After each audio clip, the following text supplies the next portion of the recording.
This is the Infinite Receiving Podcast, helping conscious leaders tap into a wealth of abundance across all areas of your life and business. I'm Susie Ashworth, and I'll be sharing with you how you can upgrade your reality through quantum transformation, because you are ready for infinite receiving.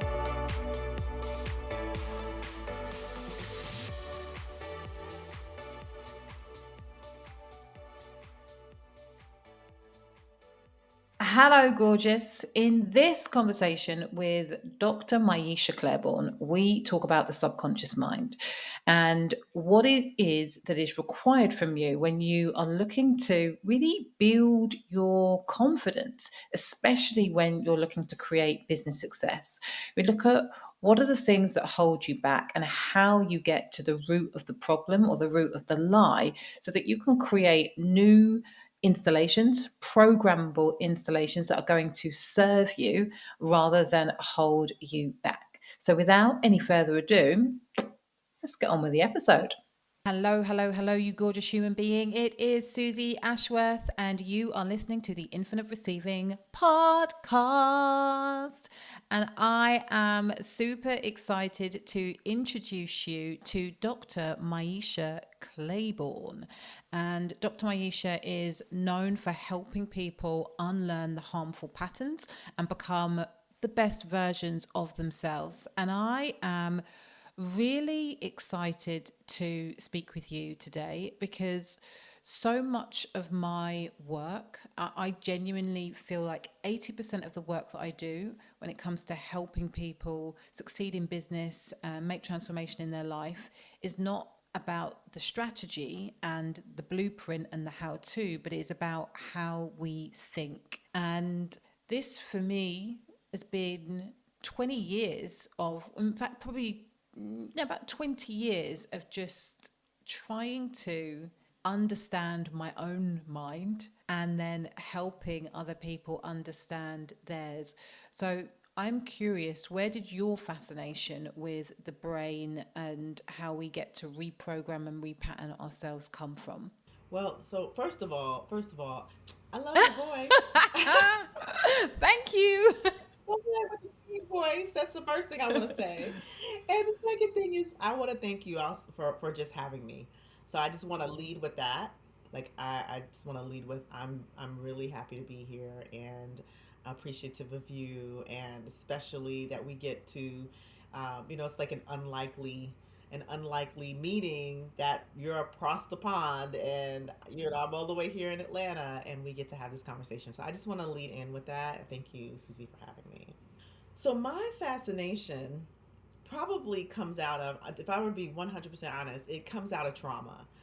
I grew up in a home where I witnessed domestic abuse. And I think that going into college, getting interested in psychology, having this question of why do people do the things that they do, right? What is behind the behavior? And I think that's where it started, but where it has, the journey has led me into the healing aspect, but also like, how do you now create something new? And what prevents people from creating something different from their past? So that's like where it began, and as how they say, it's how it started and how it's Yeah, going. yeah. Yeah, I yeah. am curious about the witnessing of the domestic abuse and what was your path. And I don't know whether you would say, I don't know how frequently you use the word healing. I kind of prefer unpeeling and revealing, but your healing journey, for want of a better term, what was that process like? I um I do like the word and I'm a physician by training, and I feel like I'm a healer, like that's my calling. So I do use that word often, and it is, and to your point, healing is it is an unpeeling and it is an unlayering. It is a ongoing process. It is not a destination. It is like it's a process, right? So for me, uh, growing up witnessing, my mother was fortunate enough to get out of that circumstance, get out of that situation. Unfortunately, for hurt people. So like there was a little bit of shit rolling downhill, if you will, and so I think that coming out of that situation, I it's interesting to think back on it because I'm such a different person now. Um, I think I was very wounded for a very long time. And my process of unpeeling and my process of personal development didn't actually begin until much later in my life. And so I went through college with this mindset of just running away from what had been and um, not dealing with the trauma. I didn't even realize until in my 30s that I was even considered a trauma survivor, which is very interesting because I I was sitting with a friend who was a therapist, and we were talking about something completely different, and it was something that I said to her that activated her to ask me, do you have a background of trauma? Do you have a past history of trauma? And I said to her, no. And I said, well, my mom does because, and I shared with her this thing. And she was like, don't you realize that you, as a witness, are a trauma survivor? And it was the first time that I even recognized that. So that was about the time that I started to look at, oh, this is what makes up my past. I wonder if it could be affecting my future. So this is interesting to me. So that period, I mean, obviously from when you first started witnessing the abuse, but college, relationships, life between, when the trauma occurred and then finding out, oh, having this awareness, oh, I am actually a trauma survivor. How did that impact the way that you were showing up in the world? Were you just like gun ho, I'm doing what I'm doing? Or do you, on reflection, see the negative side effects of your experience? I absolutely see the side effects. Of course, it's all hindsight, right? It's all hindsight. Um, what I see is that number one, I was very um, confined in my expression. Like I didn't. There was this this part of me that I would only open myself so much before I clammed down, and so there was that. And then I didn't build close relationships. I was very much a loner. And it's interesting. I was a loner, but I wouldn't have considered myself someone who isolated. But when I look back, I was an isolator. And so I basically had no close relationships. I had very surface relationships, maybe one or two people. And even those one or two people I sort of kept on the periphery. And I think it even bled into when I started my practice, my integrative medicine practice. Everything that I did was by myself. And it was like I don't need anyone. I don't need community. I just want to do things all by myself. What that did is that hindered my growth, my financial growth, my business growth. It left me feeling very isolated and lonely. And even my intimate partner relationships, there was like more trauma bonding rather than healthy connection. It was, yeah. And on the outside, here's the interesting thing though. On the outside, I looked good to people. I say that because people would think I had it all together. Like that's what they would tell me. Like you have it all together. Oh, you're doing this, you're but on the inside, I was a whole hot mess. So the question I was going to ask is, did you feel happy at the time or no? I felt satisfied. I think it was there were lots of moments of happiness. It wasn't one thing or another, right? There were lots of moments of happiness. I was active in community, in certain communities. And then I would have crash moments. So it was kind of good And enough. so it wasn't that I was totally Hmm. unhappy. It was good enough, Hmm. and then you'd have a moment where you would crash. Yeah. Yeah, I was satisfied. Mm, It was fine. yeah. When did you Yeah. decide that fine wasn't enough? Well, I think I don't know that I decided. I think that initially, I don't think I decided. I think initially I put myself in a circumstance. I subconsciously put myself. Well, so let me see. How do I put this? I subconsciously decided, which means I put myself in a situation that required me to look. Um, when I married a person who was an addict, Mm. alcoholic, and then they and then when our relationship ended, the manner in which it ended was so toxic that I found myself inside of a support community that then was like, oh, it's not all him. Look, you got to look at you too. And I was like, what? I got to look at me. And I think that probably was the start of seeing uh, where I was contributing to my own detriment So, what did you see? by avoiding my past, by avoiding the looking at the things that had happened, by not addressing them. I was essentially continuing to stuff trash into a trash can and without emptying it, right? So I was hurting myself.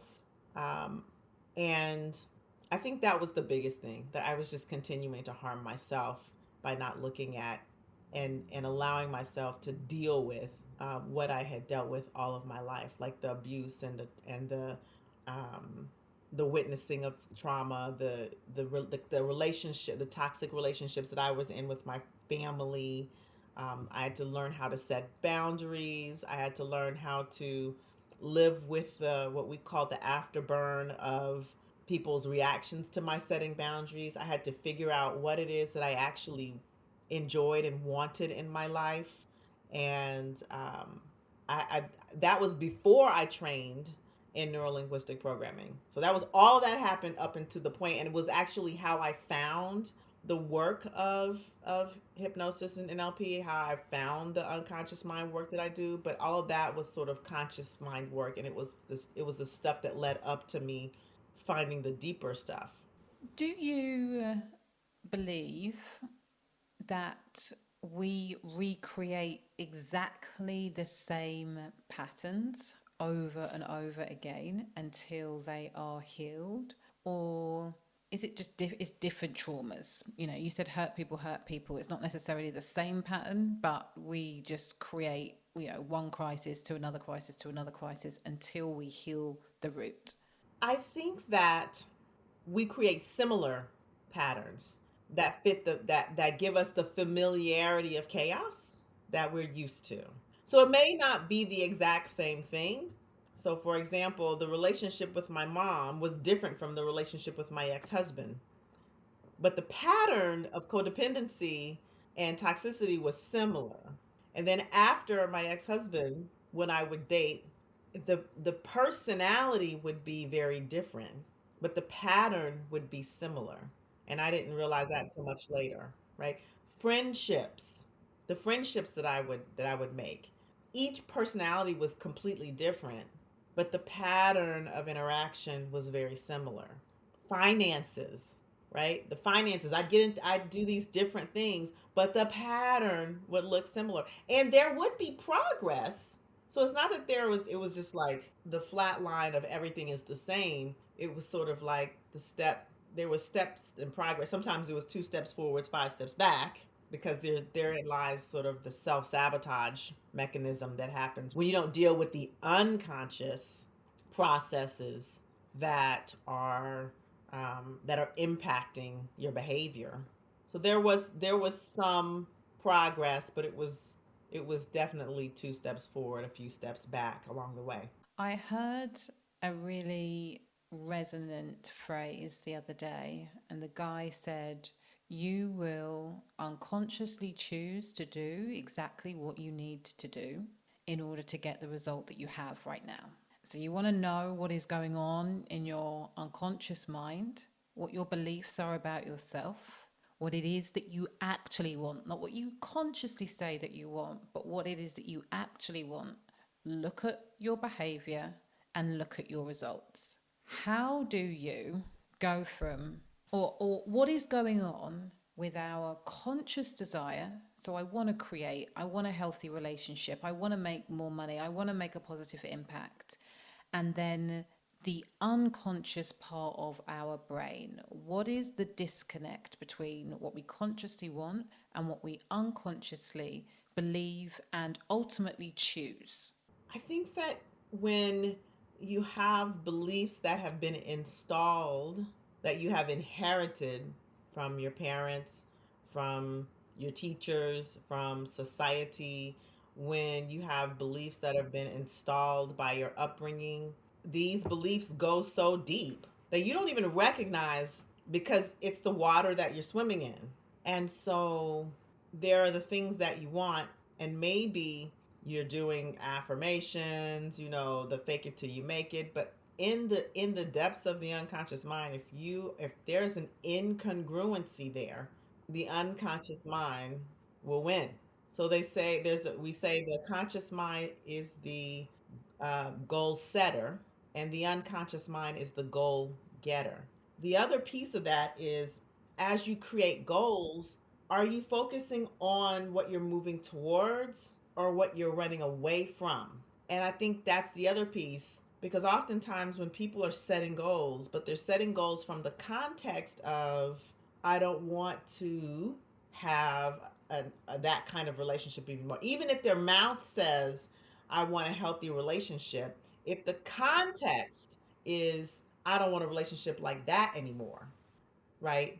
Then you're actually, no matter what your mouth is saying, hmm you're actually focused on the thing you don't Yeah. want,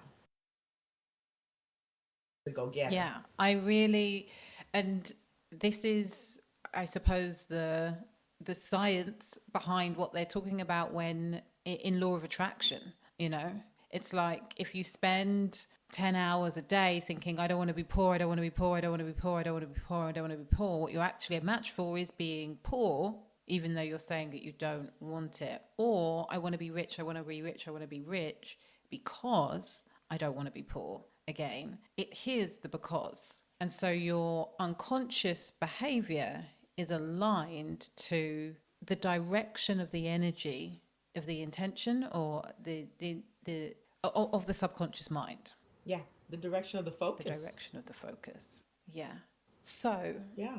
Where's the focus? Is the focus on running away, or is the focus on moving towards? And clearly moving towards, because like you said, that moving away can sound like moving towards. It can be very yeah. tricky. So your results will tell you without any question. Always your results will tell you where your focus is. How do we Yeah, change? absolutely. How do we change the subconscious beliefs that stop us from getting what we consciously Yeah. desire?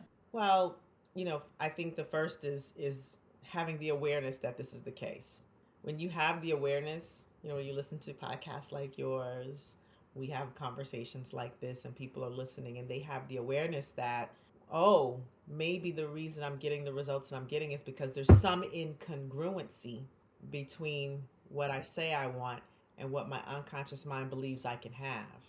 And I recommend working with someone who, and it's a therapist. It could be a person who does hypnosis. It could be, like a hypnotherapist. It could be a person who's into any kind of deep unconscious mind work, spiritual work.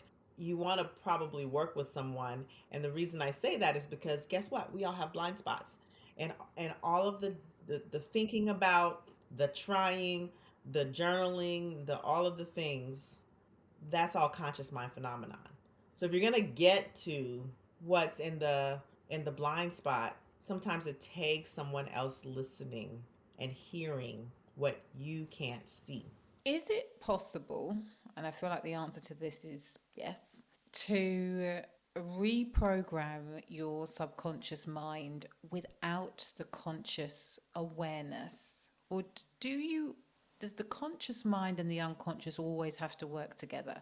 I.e., or for example, like this is the blind spot, and now we're going to do the work on shifting the belief, or can we just bypass the awareness piece and go straight to the subconscious? I imagine anything is possible. Yeah, I'm sure that that's possible. You still have to know what the blind spot is before you bypass the unconscious mind. So there's some conscious awareness of it. Um, So everything starts with awareness. it has to. I mean, it would be magical for your unconscious mind to just do the work without you knowing it's doing the work and without you being aware that there's a problem. And so that's why I said anything is possible, because yeah, is it possible? I'm sure it is. And how much work could actually be done if you're unaware of the problem, right? So there's this conscious unconscious integration that really is required for the best benefit of reprogramming that that unconscious. And here's another reason I say it's possible, is because if you think about what we're seeing on social media, if you think about people watching television, if you think about people consuming media, of course there's things that are bypassing the consciousness and going into the unconscious mind and reprogramming.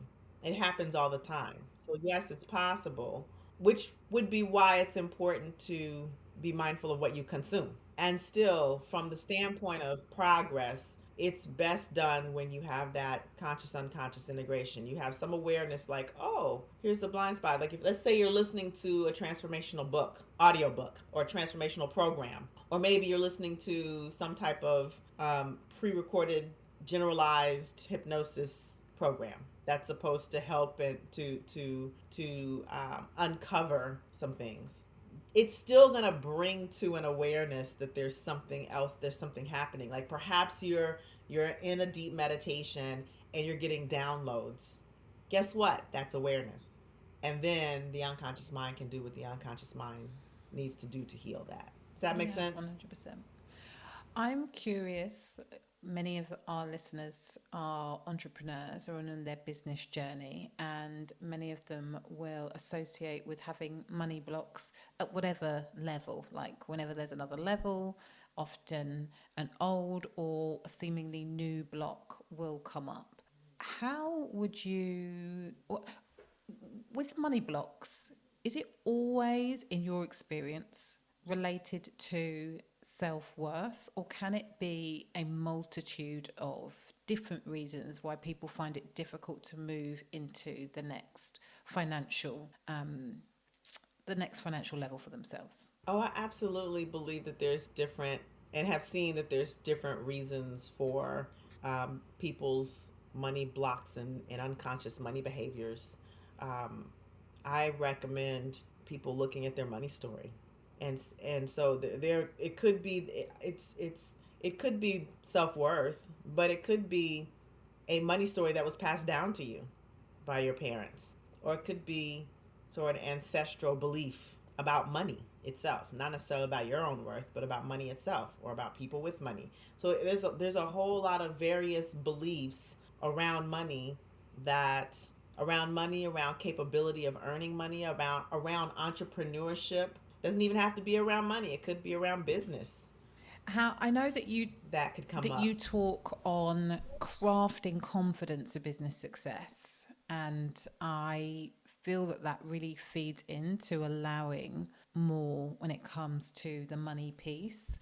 How do we start to build our confidence? I think some of building our confidence is understanding that the things that we're telling ourselves are not necessarily true, like not believing our negative self talk, right? Some of it is looking at what we've already done. I think people largely forget about their accomplishments when they're working towards a goal. They largely forget about their past accomplishments. All they see is what they haven't achieved. And so when I used to work with physicians, particularly moms in medicine, and they would want to career transition, and they would say to me things like, well, being doing clinical work is all that I know how to do. And I would say to them, first of all, you can learn new things. Now let's go back and look at all the books that you read in medical school alone. And I remember the books piled up halfway up my wall and the papers, and thinking to myself, did I read all of that in the last 10 months? So, looking at what have you accomplished, to understand that if you've accomplished that, you can accomplish, you can we're so plastic. Our brains are so plastic. Our brains have the capacity to learn new things.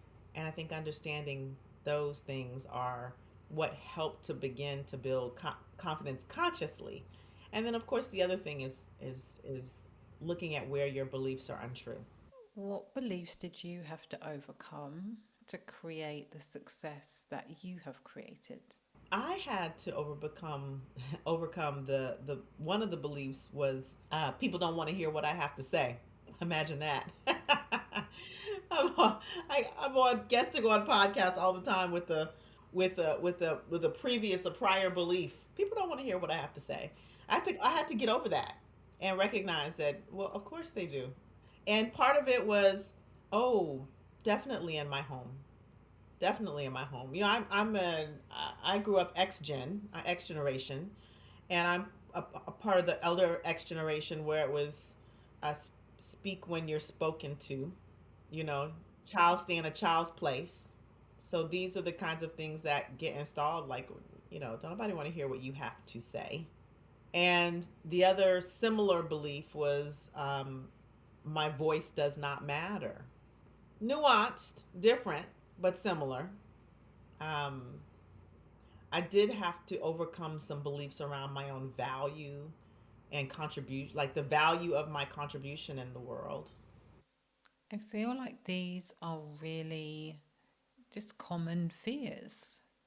So much of the work that I do is rooted in knowing our own unique greatness and understanding that our unique message, like we as the messenger, make the message unique because there is no other person that is the same as ourselves. And I'm wondering for people who are listening that really struggle with that, are there any tips or things that they can start to do to unpick this or install a new belief? Like, I suppose I'm curious about that process of when you create a new identity for yourself, which is essentially what you help people do. Do we have to, yeah, talk me through the process of creating that new identity? And the new identity comes from the beliefs that we hold and then the behavior that we act from. So, what is that process, and how might people be able to start that at least on their own? Well, I'm going to answer the second question first, and then I'm going to come back to the process because the process and what people can do may be a little bit different. Um, I think the first thing, like the first and most impactful thing that I did was start to create community around me that reminded me of who I really am. That didn't let me get away with the negative self-talk. And and that was probably one of the first things that it was a challenging thing to do because it was for me challenging to find that community. However, the more I found the community, the more I knew what to look for.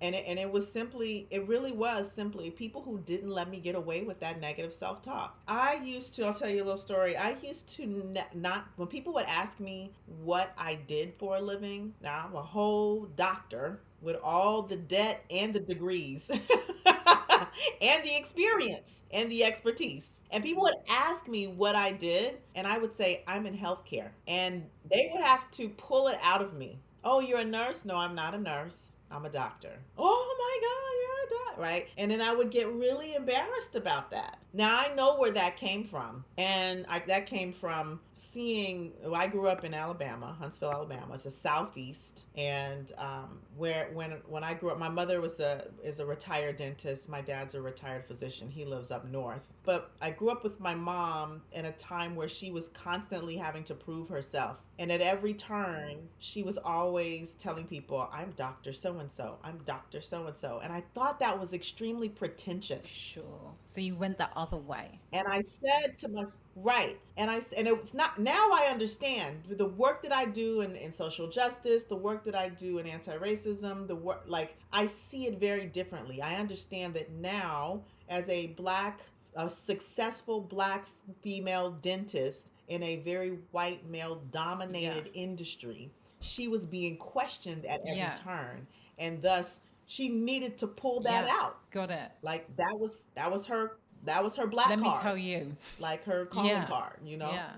let me tell you Yeah. something, right? And now I Yeah. get that Now we're like, intuitively, being my mom's age. yeah. Yeah. Yes. You Now, sit now back down. Let me tell let me you. tell you Yeah. something. Yeah. That's right. I'm like, let me tell you something.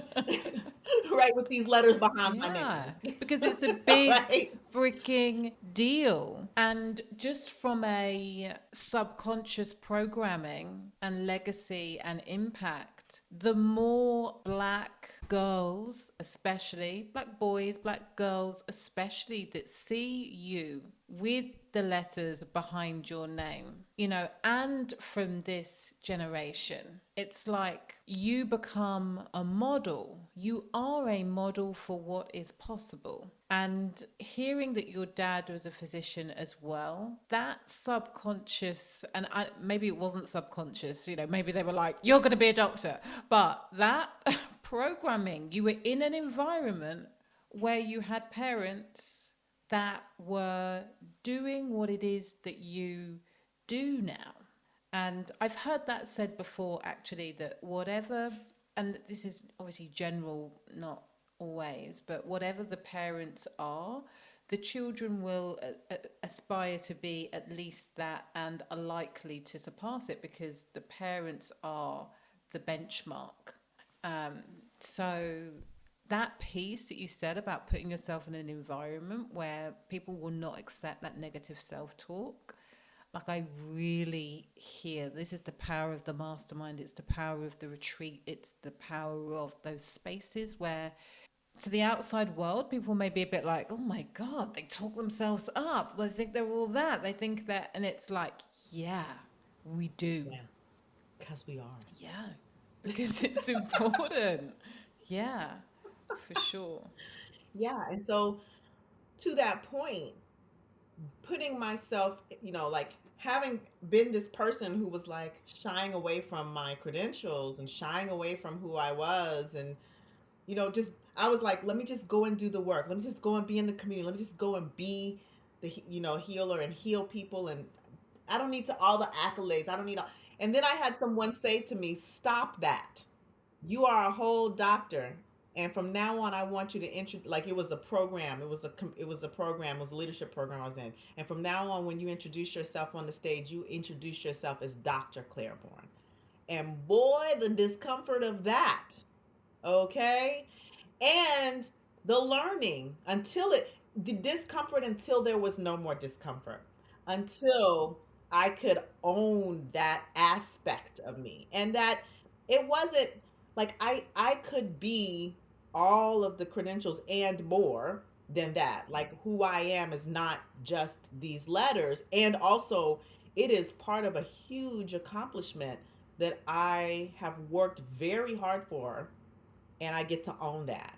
And so, going back to surrounding, like you said, the power of mastermind, the power of this, that's why I led with working with other people, being in because when you start to work with someone else, then you just get out of your head. And I believe that sometimes the mind, being inside your own mind, is the most dangerous place to be, because it confines you inside of this already, always, what you already know about yourself. And what you already know about yourself is so limited. And so I've started to it's interesting because I wrote an article recently, a blog post, and one of the things in the blog post I say is, you have to balance out what you think of yourself with what other people are saying about you, because sometimes it's the opposite way. Sometimes people will say things and you don't listen to them. But sometimes people will say things that you don't yet believe about yourself, because they see things in you, about you, that you have not yet seen.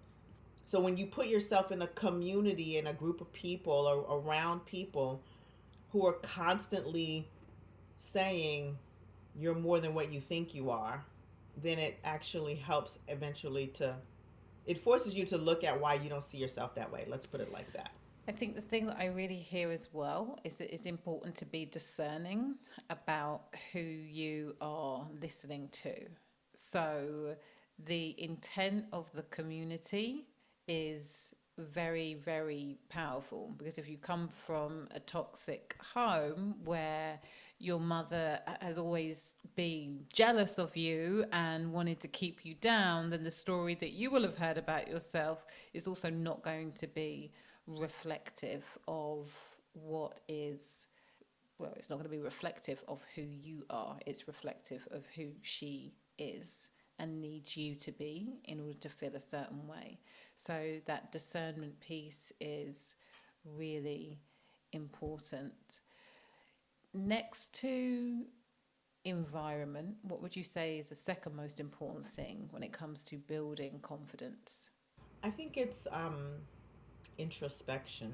So there's the external, there's the environment, and then there's the introspection and examining what is the source of the lack of confidence.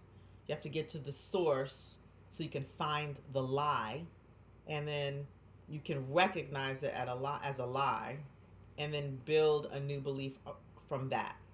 Like find what is actually the truth. And the truth is we make it all up anyway, so you better make up something good. So you find you have to like introspect. What is the source? What is the first time? What is the what is the source of the lack of confidence? What is the thing that you say to yourself? What is the first time you heard that thing or said that thing? Find the lie. Is it actually true? How do you know it's true? What's the evidence that that's true? It's a lie. Then, and even if there was so here's a thing I often hear. Well, because I failed at something. You know, our relationship to failure is very interesting. So maybe they say, well, it was true that I failed at that thing.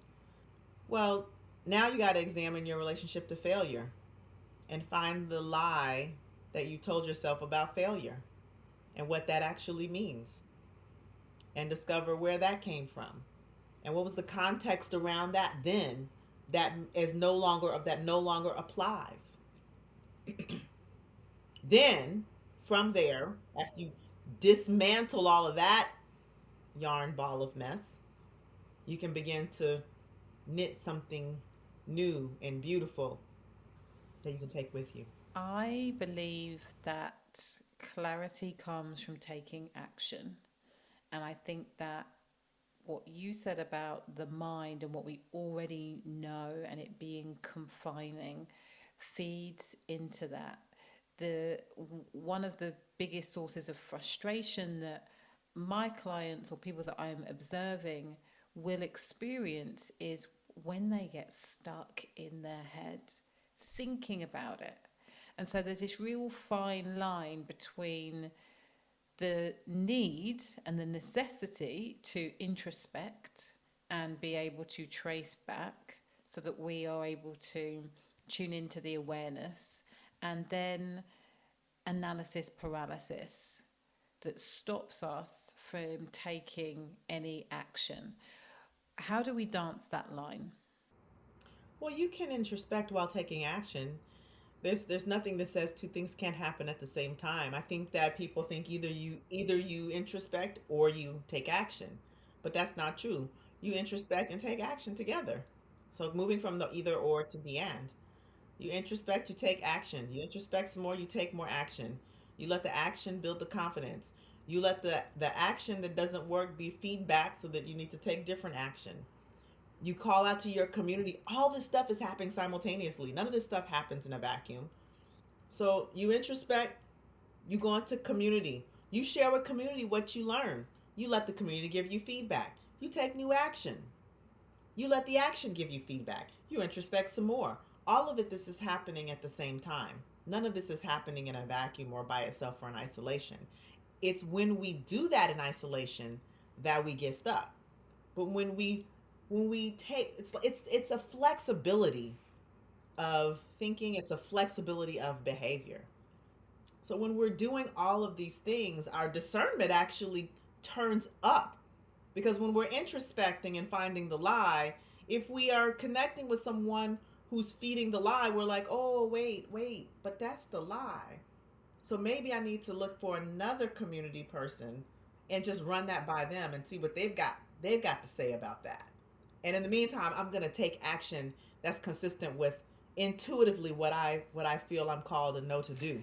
And I think from this place, if you are the person right now who is stuck in inaction, the introspection is what is the story I'm telling myself about taking action? What is the lie?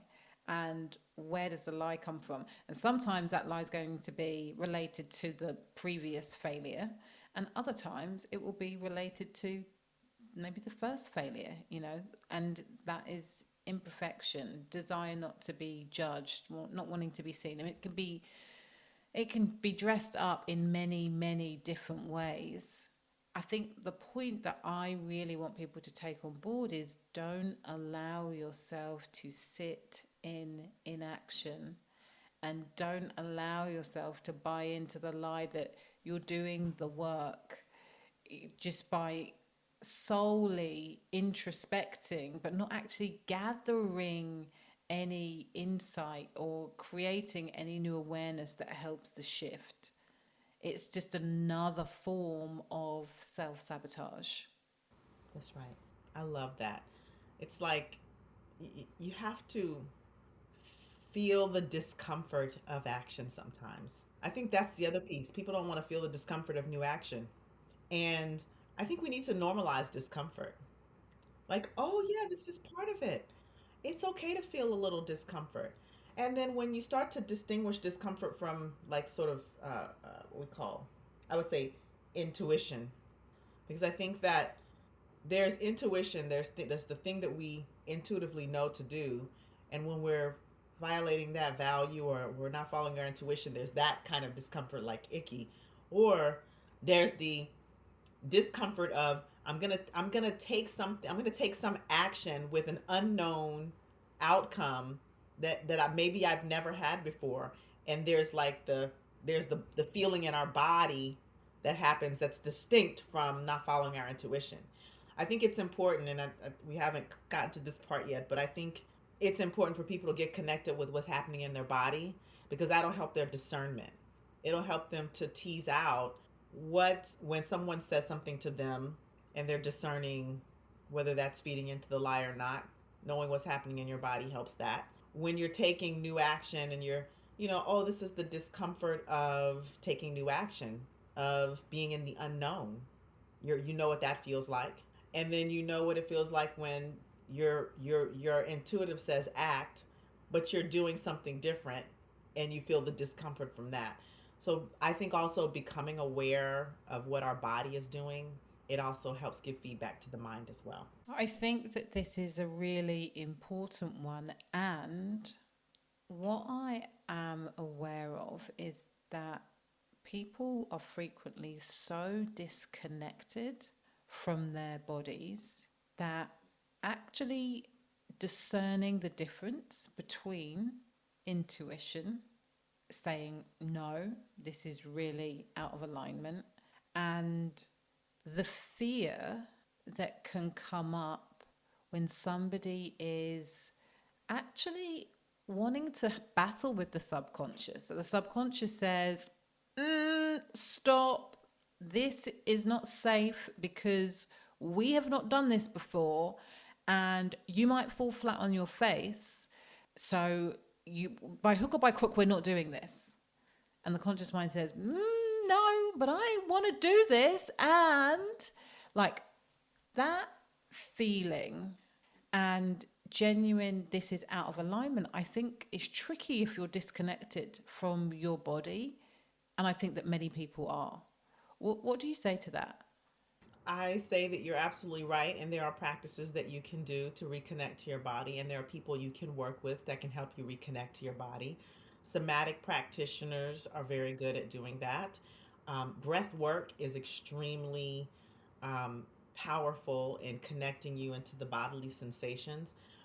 But I think if you're so disconnected from your body that you don't know, you can't distinguish one thing from another, working with a practitioner who has some experience in somatic and helping you to break down and to um, parse out what emotion is what experience is what, is extremely helpful and powerful. Practices like yoga, practices like Tai Chi get you very connected and grounded into the earth, into your body as well. Um, but I think there's nothing like when you have somewhat of an awareness, but you're aware that maybe there's some work to do. Doing the work with yourself, doing breath work, doing yoga and practices like that are helpful. But when you're so disconnected that you're like, I don't even know where to start, I recommend you work with someone, even a therapist who has experience in somatic practices, breath work practices is good. So therapists, coaches, there are a lot of somatic breath work coaches. Um, there are a lot of people like me who are like in that mind body space, neurolinguistic programming, hypnosis, hypnotherapy. There are a lot of people like that. You just have to find what feels like a fit for you. I am super conscious that we are going to have to wrap up this conversation. So I want to just this conversation is to celebrate the release of my new book, Infinite Receiving, and I would love to ask you 6 questions that I am quick fire that I am asking all of my lovely guests. So, Dr. Maiysha Clairborne, what does infinite receiving mean to you?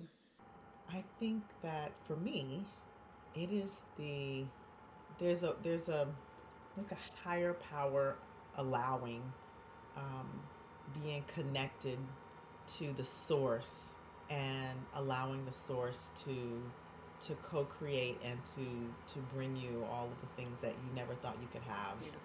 How good are you at allowing that? Ooh, I am actually getting better and better every day. Woohoo. I I am a conscious receiver, and every time that and I know what it feels like in my body, and so I have to pat myself on the back. I'm getting better and better every day. There's always east to go, Beautiful. and Where or who in your life right now can you allow to love you just a little bit more? I think I could probably allow my sister, my sister who just moved back to Atlanta. I probably could allow her to love me just a little bit Okay, more. good. We'll hold you to that. What is your greatest attribute? My ability to listen to a person and make them feel like no one else is in the world is exists except for them. Beautiful. What is one thing that you are consciously manifesting? I am consciously manifesting. I'm chuckling because I feel like I manifested it today. Uh, uh, Global, international, being internationally known, being a global leader, being that's Yay! what I'm consciously manifesting. And final question, where can you allow yourself to be even more supported right now? Mm. I could allow myself to be more supported as a mom. I'm a single mom of a wonderful third grader, and while I don't have, well, I do now as of last month. I didn't have DNA family before last month. I have built this community, so I can allow myself to be supported as a mom when I need help, when I need to move, travel, things of that nature. I can ask more for help around that Beautiful. domain. Holding you to that too. It has been an absolute pleasure speaking with you today. Can you share with my guests where they can find out more about your incredible work? Absolutely. If you want to connect with me on social media, I'm on all of the platforms except for Twitter, LinkedIn, YouTube, TikTok, Facebook, probably best on LinkedIn. All of it is backslash Dr. Maiysha. So you'll find me anywhere if you put a backslash Dr. Maiysha behind it. And then if you want to learn more about my work, mindremappingacademy.com is the website. Mind, M-I-N-D, remapping, REMAPPING, academy, like the school.com. And finally, I do have a podcast called The Black Mind Garden. And if you want to learn just more about like what I talk about, I do a lot of deeper conversations around communication and psychological safety and trauma informed communication on that podcast. Beautiful. Thank you so much. We'll make sure all of the links are in the show notes. And I want to say to you, if you have loved this conversation as much as I have, please do me a favor, tag myself, Dr. Maiysha, on Instagram and share this episode with at least one friend that you know would benefit from hearing these golden nuggets of wisdom. And in the meantime, thank you for joining us, Dr. Maiysha. And please remember that faith plus action equals miracles.